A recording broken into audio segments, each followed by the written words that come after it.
Good morning and welcome to our Backpack to Briefcase episode on job searching in unique markets. My name is Nate Jensen and I am a career coach here in the Huntsman School of Business. We have created the Backpack to Briefcase series as a way to talk about all things career preparation. We are pleased to welcome our panel of guests today who will address this important topic to our students. We have Leslie Urchin, a former Clinique and Estee Lauder executive who is currently the national account manager for the Maloof companies. We also have CJ Walker, an operations manager for the International Rescue Committee, and Jeff Smith, who is the co-chair of the Cincinnati CIO Roundtable and senior technology advisor in the NFL for the Cincinnati Bengals. Welcome, everyone. For those who are watching live, please leave your comments and questions in the chat and we can address those as we go. So I introduced you just very simply, but I would love to hear a little bit more about each of your backgrounds. I know you didn't all start in each of these positions. And so, if you could just share a little bit more about yourself, Leslie. Definitely. So grew up in Iowa, a small town Iowa girl, and loved it. And when I sought off to go to college, I started at a community college and really wasn't sure what I wanted to major in, but ended up going to Iowa State University and majoring first off in textiles and clothing. And that didn't last long. Went to dietetics and then because of a job, I actually started in retail when I was 16 in men's clothing. And by the time I was 19, I was working at the Clinique counter in cosmetics and fell in love with the industry. And so that's when I changed my major to business management. And the rest is history. I've loved business ever since. Wonderful, thank you. CJ, what about you? Absolutely. So I'm from the Mountain West region, Wyoming, Utah, Montana. Started out at a community college as well. Went to Western Wyoming Community College, an associate's degree out there, and then I transferred to Utah State University. Got a bachelor's degree in economics from there, and then started out my career in Wichita, Kansas, working with the Koch family of companies. I worked for a company called Koch Supply and Trading. Where we did commodities trading. I then went from there to Goldman Sachs, and I was there on an internal reconciliations team doing trade reconciliation for some of our trades internally and with our external partners. And then just one thing led to another. My wife is actually in law school right now out here in Phoenix, and that prompted the move. And with the move came a different kind of a unique change in careers, where I am now at a nonprofit, the International Rescue Committee. It's a large nonprofit. We've got about 23 offices in the United States and then countless offices abroad supporting refugee resettlement from a lot of the locations and countries right now that are in turmoil. And I'm the operations manager for the International Rescue Committee in Arizona. So I cover our Phoenix, Tucson, and satellite offices kind of all over the state, and manage our safety and security, our facilities, our fleet, anything that falls under the umbrella of operations. Very cool. Thank you, CJ. And Jeff, what about you? Yeah, so I kind of grew up in the Midwest in Louisville, went to college at Cornell in New York and majored in engineering. Came right out of college, worked for Procter & Gamble at their global headquarters in Cincinnati. Spent 25 years in corporate America doing information technology and analytics for a Fortune 50 company. And the last few years was, I realized that I had been with that company in that role for half as long as I'd been alive. And so I was kind of looking for the next chapter in my life. I took early retirement. And I had a passion for getting into the sports business. And luckily, I got my foot in the door with the Cincinnati Bengals and have been doing football technology and analytics for the Bengals for the last 17 years on a part-time basis. And the other, from my former life, I chair the Chief Information Officer Roundtable of the Cincinnati region. And so for anybody that sees this video or is on this call, if you're in information technology or analytics, there are lots of Fortune 1000 companies in Cincinnati who would love to offer you a job. So I'm happy to recruit a talent from Utah to come to if you're brave enough to come to the Midwest. That's totally appropriate. If you want to recruit our students on this on this call, that's totally fine with us. Thank you, Jeff. Yeah, I mean, as you know, this whole topic is about being in these unique job markets, and we do have students that are searching in these areas. We have some kind of our typical pipelines, right? And as a student, you hear about those pipelines, but you're like, well, I want to get into something a little bit more unique. And so the first question that we have is, when you were in college, did you know that this is what you wanted to do? If so, what did you do to prepare? If not, then how did it still lead to this? So, yeah, great. I did not. When I first started, as I said, I started in dietetics or textiles, hated science, went into dietetics. Why I did that, I don't know, because it was still science. But ended up loving retail. And so because of that, when I met my executive, when I first interviewed for the Clinique counter position as a consultant, I was like, I want to be her one day. I thought about that, and I asked her, what did it take? And obviously lots of years of selling and success, but also a management background. And so I knew right then that I had to switch my major and do well in selling and having success that way, but also really understand how to manage business. And that's really what got me to where I am today, of being in the cosmetic industry for over 22 years, and now a national account manager for the last 2.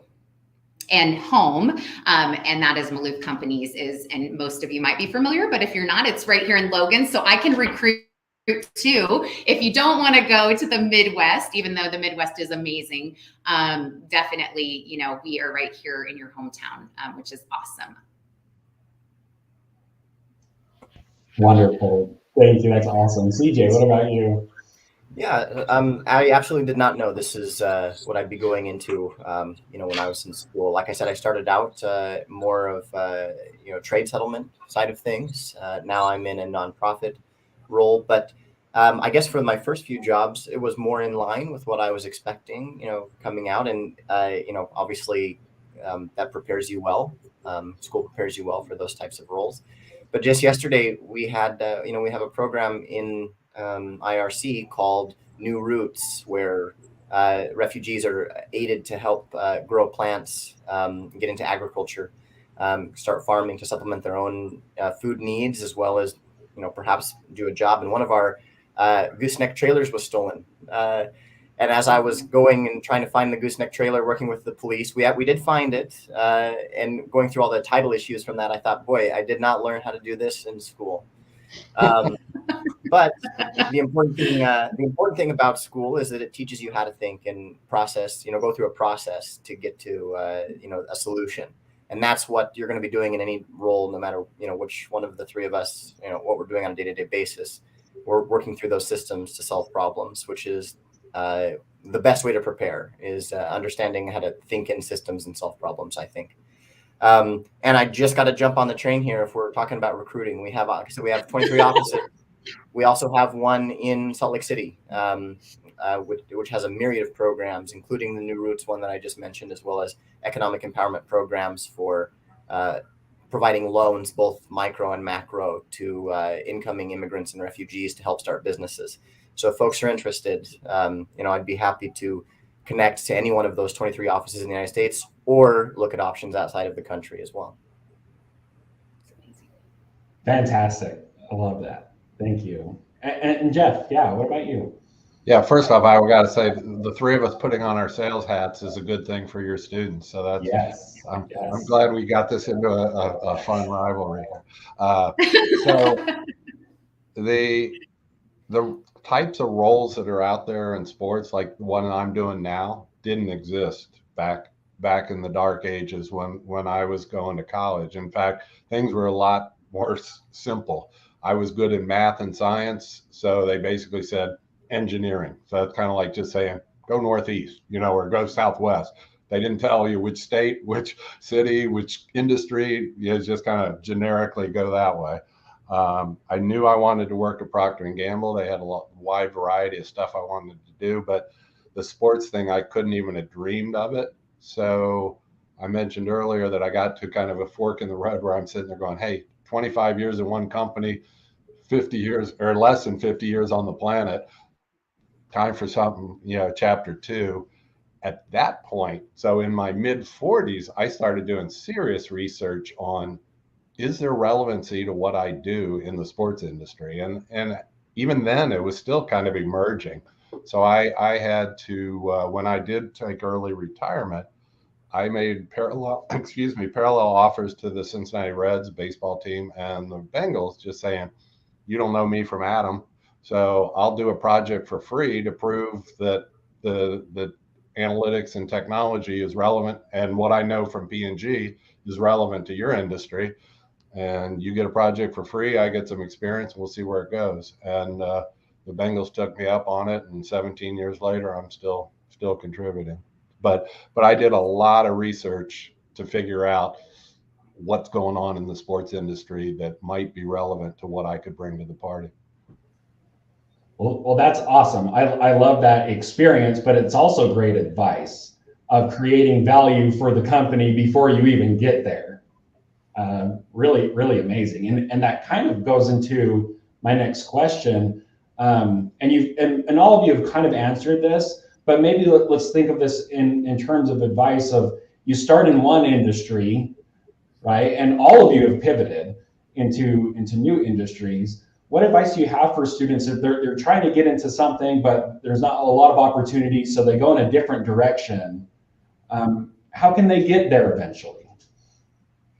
Well, I definitely am going to piggyback on what Jeff said. I 2 years ago was in a great place. I was with the Estee Lauder companies, as I said, for over 17 years. I loved my job. I had passion for it, and I was good at it, but I knew that I needed a bigger challenge. I was able to do it in my sleep, and I wanted to do more. And so I just truly put myself out there on LinkedIn. I'm a LinkedIn believer, because that's how I found this job. As I put my green button up, and started having positions drop in my box. And all of a sudden, here came Maloof Companies and Logan, Utah. And I started to look it up and fell in love with Logan from YouTube videos that people took when they were traveling here, and then started to really research the company. And Maloof Companies has not quite been around for 20 years, but the story of Sam and Casey Maloof really inspired me. And I just started to, again, dig deeper and really try to understand not only what I could bring from my current position to a national account manager, but also what I could learn for myself. And I think it's important to challenge ourselves as human beings to try to do more. And I have been humbled so much these last 2 years of taking on this new role and learning a much bigger scope. So just to kind of help you understand, in my past, I was an executive, meaning I was in the field. I was in retail stores. I was training, developing, coaching, educating beauty advisors behind the counters to sell makeup and skincare. And it was awesome. It was such a fun and amazing job. But what I wasn't doing is I wasn't the one making all the decisions and planning and having that big perspective from above. And so that's what account management has brought me, is now I'm the one developing the programs and helping to kick those off, have retailers buy into them, and then execute from there, which is pretty amazing.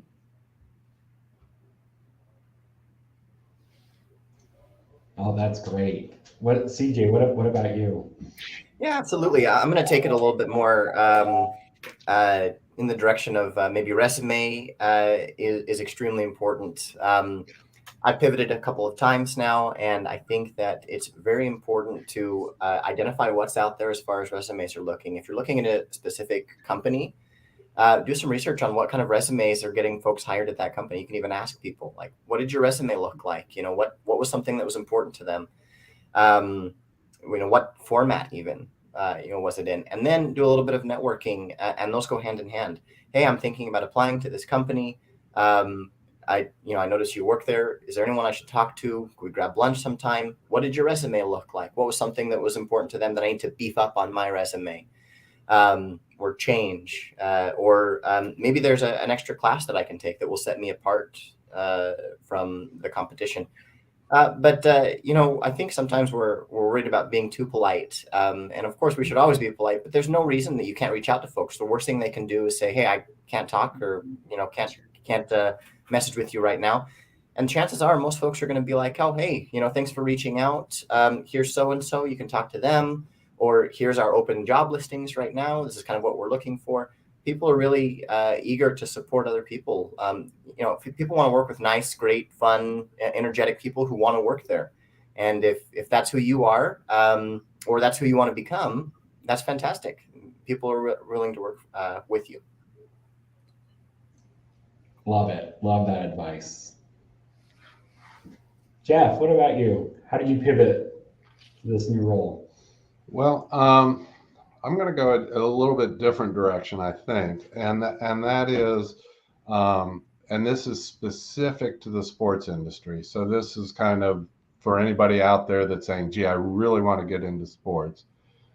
In general, and some of my comments would have been 100% 5 years ago, and so anytime a friend of mine said, "Oh, my son or daughter's thinking of majoring in sports management and wants to get into sports," 9 out of 10, and would you talk to them? 9 out of 10 times I tried to talk them out of it. I'll be very honest. And because prior to analytics in sports, entry-level jobs in sports were almost paid volunteer, or almost volunteer position, incredibly low pay, long hours, and a line out the door to compete for those gem jobs. And you were selling tickets, or being marketing activation, on the field, shooting t-shirts into the crowd, or what, tough way. So I would always make the analogy of your child should think of it as almost like med school. They're really not going to make a living for about a living wage for about 8 years or something. So back in those days, it was truly for the passionate and the convicted, and people that had strong conviction. So analytics has changed that a lot. So if you have a good background in math, or a quantitative background, there are jobs in the sports industry, and they pay reasonably well. So with that disclaimer, I would still say entry-level jobs in sports is not a rosy path, and it's probably for the few. The pivot is, so in general, what I've always told people is, if you have a choice between a sports management degree and a degree in finance or in marketing or whatever, go for the mainstream degree, because it'll serve you your whole life. It'll open up all these opportunities when you graduate. Get some skills and credentials doing what you do well. So if you're a finance person, go work for a company in finance. If you're a marketing person, go work for a company in marketing. You may find a route that way, even with that company, because companies do have sports marketing, like Gillette, and all these companies with big brands advertise in sports. You could end up in a mainstream corporate gig, but sports related. So there's lots of different ways, but my general advice is go for, recognize skills that span industries, and you can always come into sports. I'm using sports as the specific example. You can always come in later in your career, and obviously that's the path I went, so I'm a little biased that way. But some of these specialized careers, you're going to have some lean years at the beginning, and I'll stop for now, but if another question gives me the opportunity, I'll use my daughter as an analogy as an art history major. How do you make a career out of art history? I'll tell that story later. Well, this is a great topic, and all of you, working in different industries than you are currently, do you feel, or how do you feel like that starting position really prepared you for where you're at right now? So, I mean, I know, and I think to, really think about how does where you start prepare you for where you're at. I think we can all have those moments of, when you start, you're so eager to do well. You're so eager to be successful. You're so eager to learn. And I think all of that hard work and dedication always pay off. That's why I love college and getting a degree. Is it shows that you set out to do a goal and you accomplished it when you earned that degree. It doesn't necessarily mean you'll use that degree, as you've heard most of us speak, but in ways it just shows you, you know what, I can do it because I've shown myself and proven myself that I could. And so I think that's really where I look back at where I started. I mean, actually my first job wasn't even cosmetics or men's clothing. It was doing dishes, right? In a kitchen, in a restaurant. And I think we all have those too. And, so I think that again, what I learned so much was taking a moment to step back and say, if I want to be you, what do I need to do? Asking those questions to those people that you aspire to be, and then working your butt off to do it, because it does take hard work and dedication. But the reward, as Jeff said, will pay off, as you work your way through industries and grow. And I also think in where you start to where, I am now, also when you grow within a company, it's easy to let salary grow that way. But when you start to go outside, you're also have more earning potential because they don't have from where you started from, right? And I think that would be a tip for myself too, is don't always keep yourself in one place. It's important over time to push yourself outside your box. I love that. I think it gives hope to our students, where if there is a unique industry that's really competitive to get into, that be patient. Love that advice. So like go after whatever you're going after, put your all into it, and you'll develop those skills and you'll find opportunities. Wonderful. Anything any of you would like to add on that? So Jeff, there is a follow-up question from the chat for you. You have Moneyball in your background, so maybe that's why they're asking, did that break the sports open for analytics? You mentioned that you're looking for more data analytics. Yeah, well, Greg may have asked that question before I made my last comments, but yeah, analytics has really opened up a viable career path from college right into the sports world, because almost every major sport is really going after analytics in a big way, both on the business side as well as the on-field, the playing side of the sport. And they're, right now there's still more demand than there is supply. But again, the kind of the threshold is you got to be bringing those skills to the table. So if you've got a degree in analytics or you've got a quantitative background, anything you can do while you're still in college. And you know what? The good thing nowadays is with Coursera and other things, I mean, you can be a pure marketing major and in your spare time take some online courses in analytics and things like Python or other machine learning and all sorts of analytics based technologies and disciplines. You don't have to be limited just by your degree, especially since anyone who's close to graduating this year may be saying, gee, I wish I had heard that a year ago. There's still time and you can do more. And the other thing is, for people who say, gee, I need to get an internship in sports in order to get a full-time job in sports, certainly helps. But in today's world, you can do your own research projects. You can publish your own studies in a blog or whatever. That's the kind of initiative that a hiring team or sports organization is going to look for. The last thing I'll say here is, if you're interested in a career in sports, take my advice. Don't, on your cover letter, do not have the first sentence say, I love sports. It's been my lifetime passion to get a job in sports. That doesn't narrow you down from anybody in the population. So you got to lead with, and therefore I've done this, this, or this, even if it's not paid.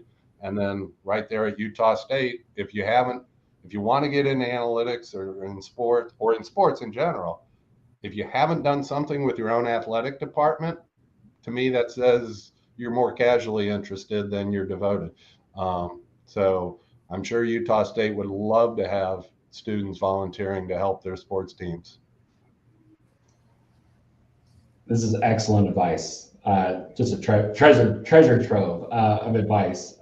You brought up passion. We do have another question of kind of following that. If a student, usually a unique market job is because someone has a particular passion for something, whether it be nonprofit, athletics, cosmetics, or whatever. Do you feel like your professional position has allowed you to align with that personal passion, and how has it? I would say definitely. I love people. I am a people person. I have always loved people. And so obviously any type of sales position is all about people and relationships. And so my, passion for getting to build relationships and understand and learn from people is truly a driver for me.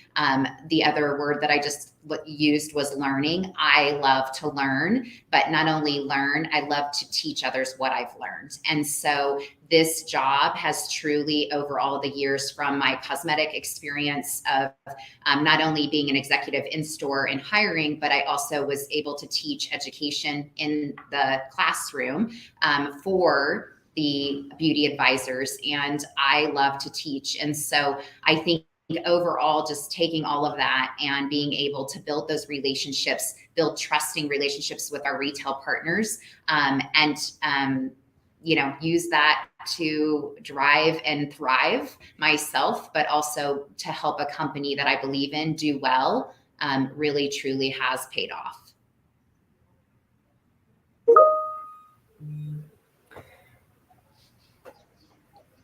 I would say, I'm one of those avocado toast eating millennials, just didn't have passion and kind of just went, wasn't sure what I was going to do when I went to school. My associate's degree is in musical theater. Then my bachelor's degree is in economics, and I have an MBA. So just kind of all over the board. Renaissance man. Yeah. But what I would say is that, for me throughout my career so far, passion has kind of taken a backseat to a drive for competence. Try with whatever you're going into or whatever you're doing, just try to be competent in that field, get better, use every day or every week or every month as an opportunity to get better at your job. And you kind of have a passion, I guess, for that. And then you're able, when you pivot, you're able to just take that same outlook and kind of apply it. So I wouldn't necessarily say, hey, I was super passionate about commodities trading, but I got very competent at it. I was super passionate about trade settlement, but I got very competent at it.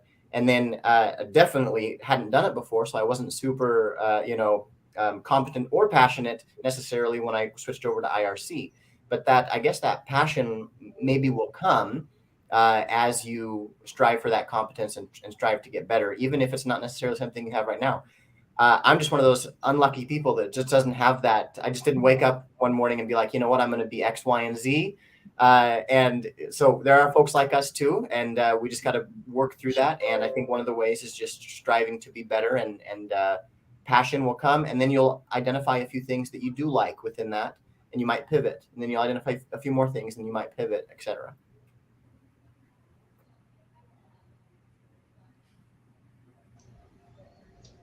Yeah, I would echo what CJ said about competency. And that's kind of what I was poking at earlier is um, getting mainstream skills in something, in the type of work that you're passionate about. So like Leslie's passionate about people and selling. You're really passionate about that.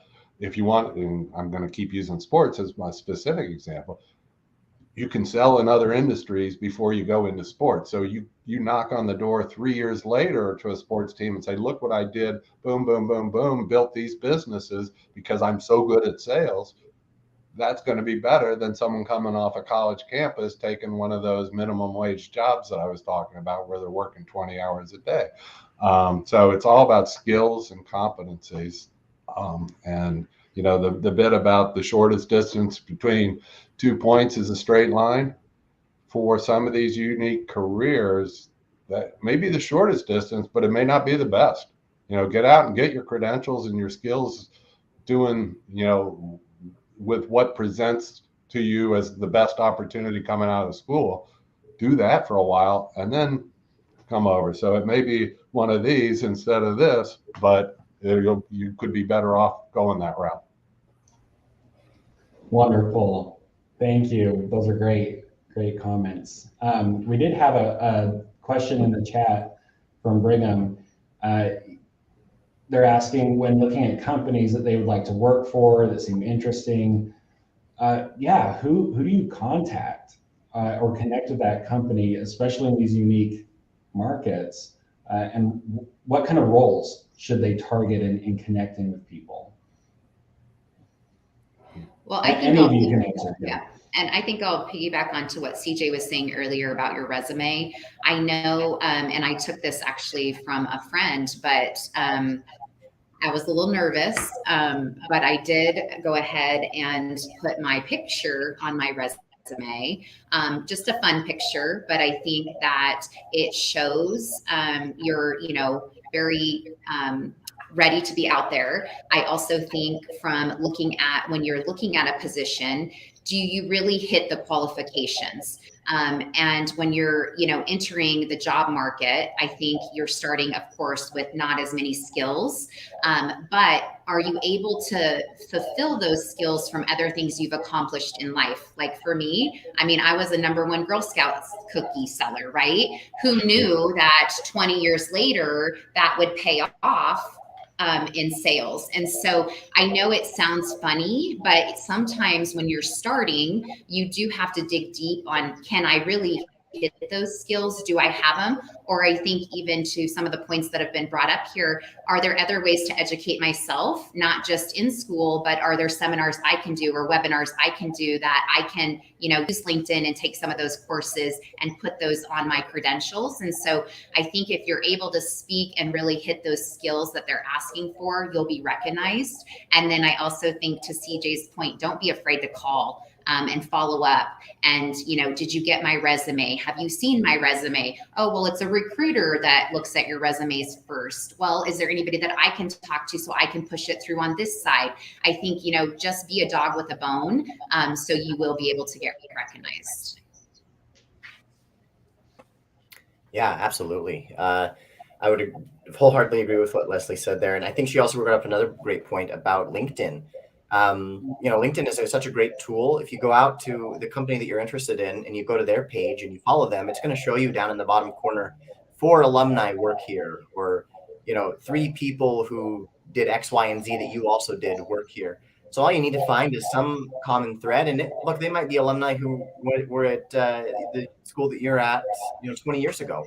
That's still a lead-in that you could have to, try to communicate with them in some way. So you can just reach out and say, hey, we both went to Utah State. I see that you have had this great career. Flattery will get you everywhere.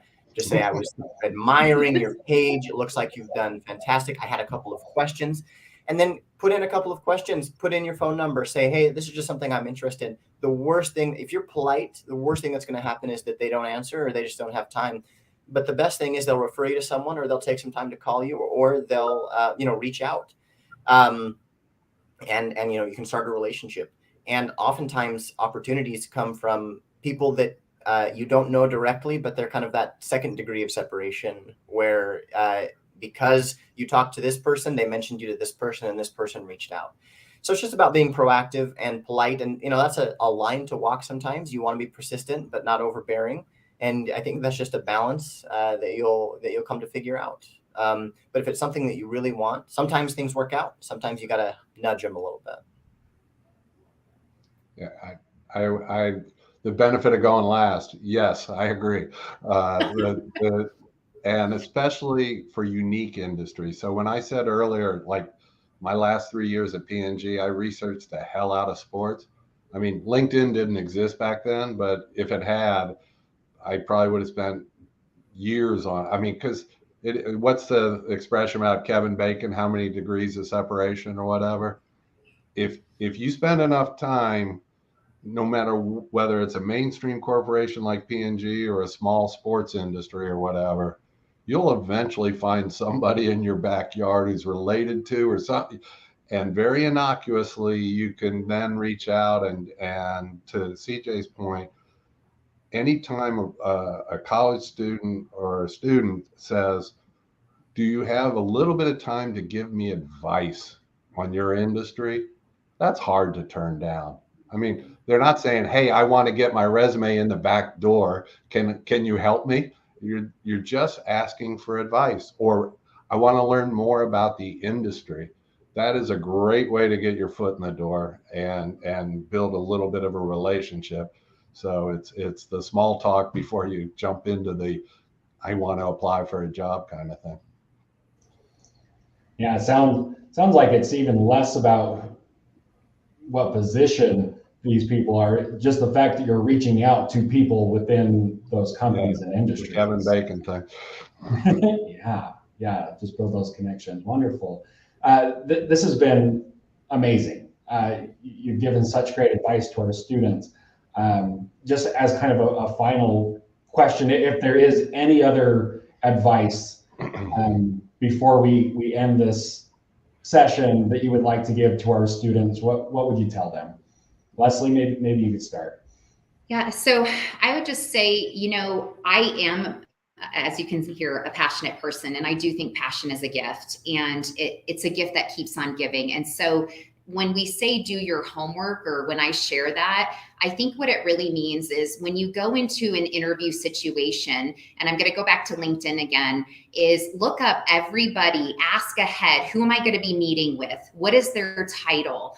And then look them up on LinkedIn and actually write down questions that you have specifically for each of them in their job and what they do. Because what you have to remember is when you're interviewing, you also need to be interviewing them.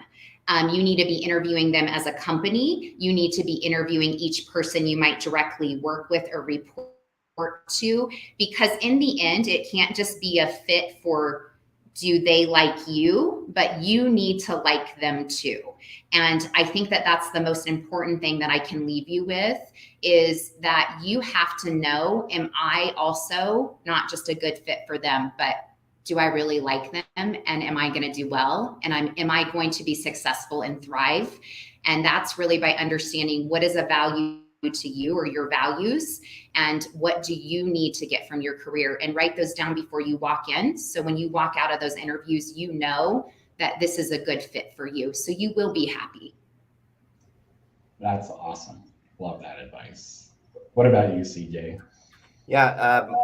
All advice is autobiography. So I would say, on my end, have an open mind. There's a lot of times where, for me, I built up in my mind what I assumed a role would be like. And then when you get into the role, it's different. There's a lot of minutia. A lot of doing jobs is just getting good at a few specific small things that you're kind of specialize in. So have an open mind. If you go into one of these companies, say we don't have an opening in that specific category that you're looking at, but we do have a few openings over here.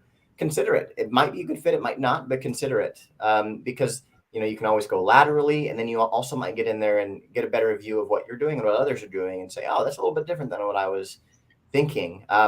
And you don't sign your name on a dotted line that you have to do what you're doing for the rest of your life. I've moved around a bit, so has everyone else on the call. there's other opportunities. So if something seems like a good fit right now, jump on it. And then in a year or two, if it doesn't or longer, then, take this advice down the road and see what you can do to change that up. But everyone's moving jobs every day and looking for new opportunities, trying to better themselves, trying to do different things.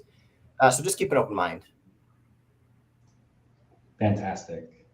So for my 25 years at Procter and Gamble, I was used to usually being the youngest person in the room. And in this today, I am definitely the oldest person in the room.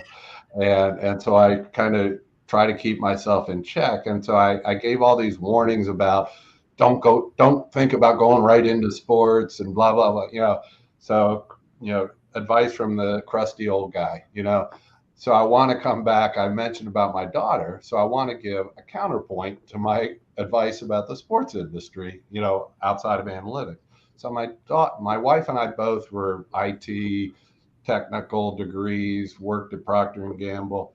Our daughter is incredibly left brain, right brain. She was a biology and art history major. But art history was her passion. And it became clear. And my wife and I are both like, oh my God, how do you make a career out of that? And so she interned at a great famous art museum, below minimum wage, long hours, everything I said about entry-level jobs in sports, that's art museums. And there's only about 5 jobs nationally for a college graduate to go right into. So there's few of them, high competition, incredibly low pay.